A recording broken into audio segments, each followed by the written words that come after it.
let's talk about light absorbing materials out of wood. So this is okay, my talk. Yeah, so this is, I wanted to start from here. This is a solar spectrum, what kind of energy our sun is sending to us.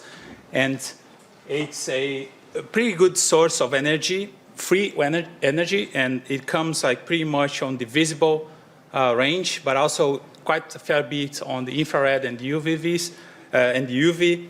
And that has been used for many technologies, like going from solar panels to desalination and steam generation. So when I mean, for instance, the steam generation, it has been used in wastewater plants, treating plants. So pretty much you have materials that can concentrate quite a lot of sunlight and then warm some surface and then just pump water up, and you can kind of like collect those contaminants and condensate that vapor water somewhere else. And same goes for desalination, same thing. But the same source of energy also generates stray light. And what I mean with stray light is pretty much any wavelength that comes in one wanted wavelength. If we are working with visible and we are receiving too much UV, sometimes that can be detrimental to optical devices, for example. And that's why every photograph camera, not every, but most of photograph cameras, they are black, and they have these camera hoods, because this is actually not to reflect light that is coming to your lens. And also one of the reasons why there is a lot of telescopes in the orbit, because if they are kind of designed to collect a certain wavelength, and if they are in the biosphere, they are actually getting saturated with visible wavelengths. And also, of course, it degrades materials. And that's one of the reasons why there is a lot of research on trying to develop materials that can either harness or manage this light into advanced way or with high intensity levels. And most of these materials and many of these materials that do non-selective absorptions, they are black materials, pretty much because, I mean, black is black for a reason, right? This I have all the chemistry behind. I'm not going to go through them, but if you are interested, just check, the sequence there. But it's pretty much, black is composed by chemical molecules, chemical entities that are very good at absorbing light. And of course, if it's these components, they have some defects, so there is still some reflection. So if you have a featureless, very smooth surface, if you hit light onto it, it's going to reflect some, because there is like this intrinsic inability of absorb everything.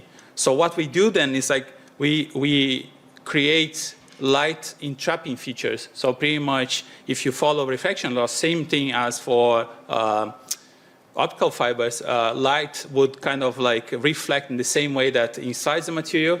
But what we do here is pretty much we shape and make geometries that this reflection doesn't go outward, but goes inward the material. And doing that, we can increase the absorption rate from 90% to 99.999 and so on. So there are few materials that people have been developing, and I will focus on three here. Just now, just for a comparison between what has been out there. First is this vertically aligned carbon nanotube arrays. This is very common, very famous. There is this brand that's called Vanta Black. There was like an exhibition, and there was a car coated with that. And it's pretty much carbon nanotubes that are grown from a metallic substrate. So you have a catalyst, you have a chemical deposition vapor process, and then just grows out of there into these nanoforests that they call. Also, then there is these microcavity surfaces. Pretty much is an etching process that you degrade a given surface, and then you just coat a polymeric black material. And that's usually done on polymers or metals. And these are extremely good light absorbers. Don't take me wrong. They are really amazing materials. They go like 0.01 reflectance, which is really, really low. But they are, there are some cons, and pretty much they are very energy and time demanding processes. So very delicate and sensitive processes. And also they rely a lot on synthetic precursors, and they have some safety concerns, especially carbon nanotubes, because the addition of carbon nanotubes to this underlying substrate is very weak, so it's even like not touch-proof sometimes. And on the other hand, we have carbonized wood. There are many groups doing carbonization of wood, because if you look at wood cross-sections, you also kind of have that tubular structure. So it's kind of like naturally built to transport liquid, but that can also be used to entrap light. And nowadays, if you just, in a regular carbonization process, if you take wood, carbonize it, you're going to have 97, 98 reflectance, absorption, sorry. That's pretty good for some applications, but for other applications, especially in optical devices, that's too much. And I'm gonna come back to that one. But then this reflectance is not as good, but at least we have somewhat easier process. It's kind of like making charcoal for your barbecue. We are relying on natural resources, and it's a much safer process because of its robustness.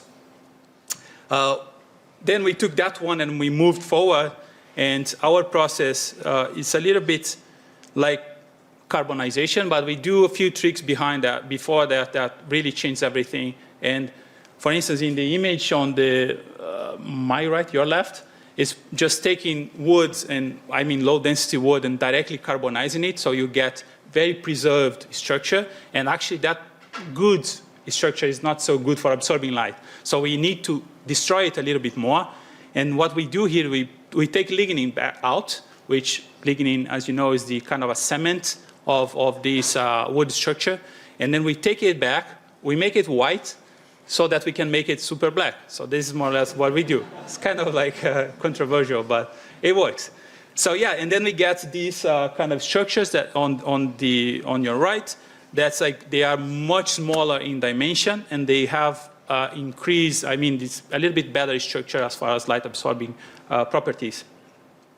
And I'm just gonna go through why it happens, and it's actually a very beautiful process, because actually what we need to do is to manipulate the wood ultrastructure in a way that's weak enough that it can tear apart while we are carbonizing, but it's strong enough that it doesn't fully degrade.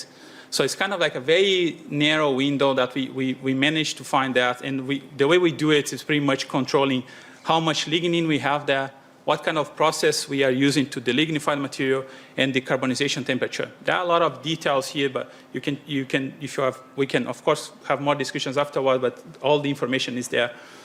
Yeah, it's pretty much like a tearing. So when we are carbonizing this is shrinking, because of course matter is going out, and that's every kind of like pulling in all directions, it just tears, and it makes this kind of structure. And this is now, I told you, is like very low density material. So we are now trying to expand a little bit and create a little bit of a library of materials, because sometimes we don't want this to be in a super black level, but we want this to be a little bit more robust. So we are working now with different wood species, and pretty much depending on the wood species, we have different ultrastructure, and we have different density, different lignin content, cell wall size, and all of that. And if we employ the same process, we can get actually different things out of that. And for instance, now we are discussing, we are talking about like a material that withstands like 400 kilopascal in compression force to 150. In the absorption kind of goes the other way. So if you have very weak materials, usually absorbs more because it's more destroyed.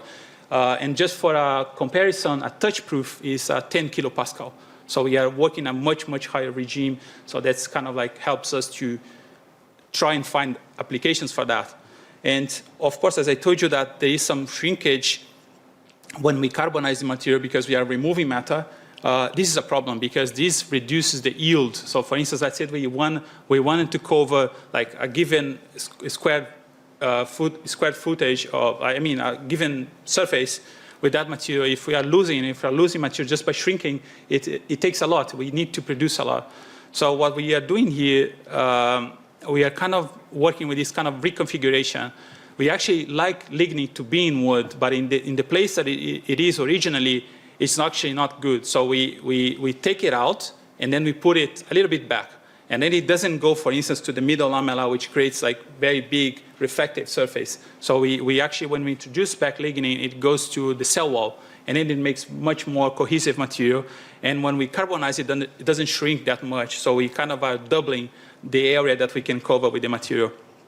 And also this goes on the same lines for deformation. So we kind of like have a little bit better shape fidelity of their material. So yeah, and then as I said, it's not that kind of like when we think about that, we think, okay, 2% reflectance, that's not so much. But when we think about optical applications, even like 0.5 or 1% reflectance can really be damaging your whole system. For instance, this case, the experience, this was done in a photonics group in Aalto, and the experience they have now that whenever they are measuring anything on their laser setup, the laser stop, I mean, the laser goes through a certain path and does certain measurements. In the end, it has to stop, right? It cannot continue forever. But nowadays, they put the laser stop like 3 meters, 4 meters away, because when it hits that material that's supposed to be stopping the laser, it creates some reflection. And that reflection is detrimental to the whole measurement. And we tested this one, super black wood, and actually, it's much better. There is no reflectance, there is no transmittance, and we can actually work in physically feasible conditions. So my take-home message from this part is pretty much that it's not that we are making desalination and steam generation better. We are enabling new applications of wood-based materials, carbon materials, when we get to these lower reflectance levels. So just quickly now, it's kind of a funny thing that we have to make it white, to make it black first, but then in this process we take a lot of lignin out, and we don't want to waste this material. So what we do here, we saw an opportunity, and what we do, we create particles out of that. There are many ways of doing that. The way we do is like pretty much we atomize lignin solutions, and then we just dry these droplets in a continuous reactor, and at the end we have spherical particles. We carbonize them, and we make black pigments. And then these black pigments we use for many applications. But the beauty here is that we are replacing traditional binders, like epoxy binders or acrylic binders, by cellulose nanofibers. Because cellulose nanofibers, in a way, they are transparent in the visible range. So it's kind of like the reflectance you see in the colors we see is purely from the pigment. So there is no influence or the binder is not affecting at all the color of our material. And another good thing is that actually cellulose is known for its viscosifying capacity. So depending on how much of this binder we add, we can have different applications. So we go from very low viscosity so that we can do writing and drawing, printing, to 3D printing. So just by changing the content of the binder. And here just for a bit of a comparison, if we take commercial inkjet now, and if you measure the reflectance of a printed object, it's going to be around 12% reflectance, so it's not black at all, it's kind of like grayish. And if we use carbon pigments, and there are structured in a certain way, we can have 3 times lower reflectance, and that's just resource efficiency. And that's because, one, commercial inkjet, they use shiny and glossy binders, and also the pigments are so small that they make featureless surfaces. So that's one advantage of use wood-based pigments. And of course, these ones are spherical, but we can also work with micro powders and nano powders, that kind of stuff. And then for applications, we just tested a few. So we coated a fabric. Of course, we still are dealing with hydrophilicity here. So this is something that we are tackling now. And we also tested this for deep in ink, so we could write something with that. And these are just some micrographs of what we got at the end. So yeah, so my final remarks, and this is actually wood can be reconfigured in a way, so we can change wood microstructure to really yield materials that can absorb light in a very advanced way. And also, I want to emphasize that deconstructed wood in the form of particles and fibers, this is something that we are tackling now. We want to do similar stuff with fibers. can be used as precursors for developing of these light-absorbing materials. And with that, I will thank you for staying until the end. Finster is, of course, Aalto and VTT, all the team behind this, everyone that's listed there, especially Bintao, the PhD student who is doing most of the work here. And yeah, thank you.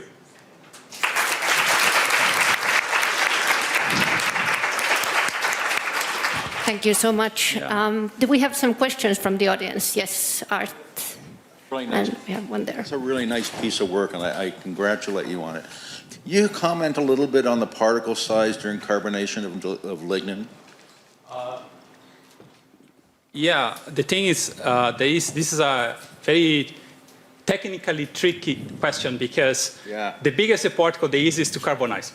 So in a way, when we carbonize these, especially, if you start from a dry lignin powder to a carbon particle, it takes, for instance, few hours, maybe, because we have to oxidize, stabilize the material first, and then you carbonize it.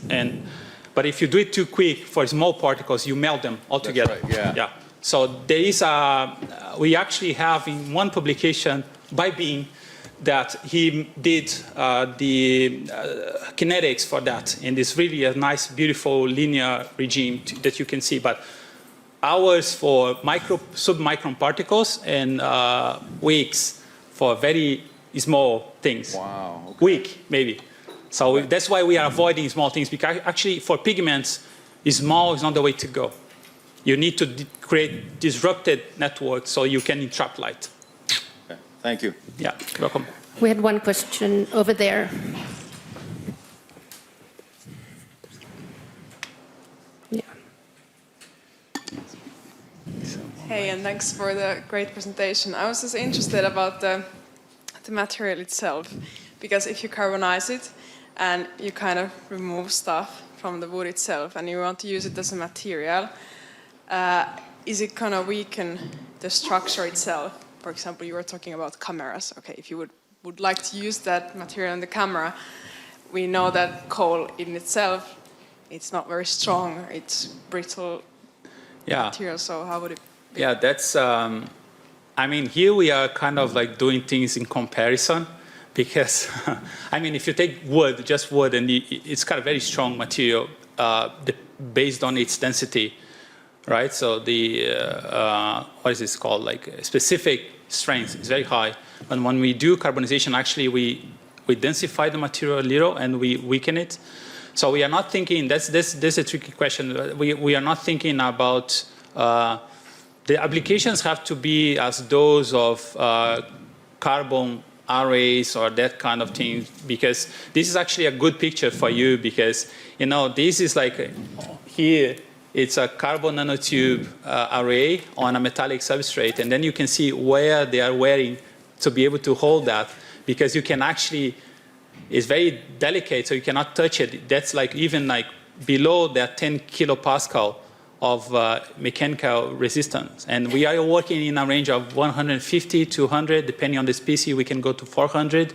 So it's much stronger than the current carbon materials, but it's still, you know, if you compare to anything else, it's kind of delicate. And this is me holding it, and I still have my fingers here, so it's okay. So you see, like small size, small scale, but strong, big scale, but kind of like, okay, like maybe which one we can do easier, you know, which one can be moved forward easier from here. Let's see, I don't know. We are trying. And actually in September this year, you're going to see the first ever made sculpture of this material at the Cooler Planet exhibition, small ad. So join that exhibition. I mean, this is something that I don't say, but we currently hold the record, you know, of blackest bio-based material, you know. So let's say maybe someone is working to beat that one. Yeah. Hopefully not. You know. Let's give a big applause to the world record. And Bruno, thank you.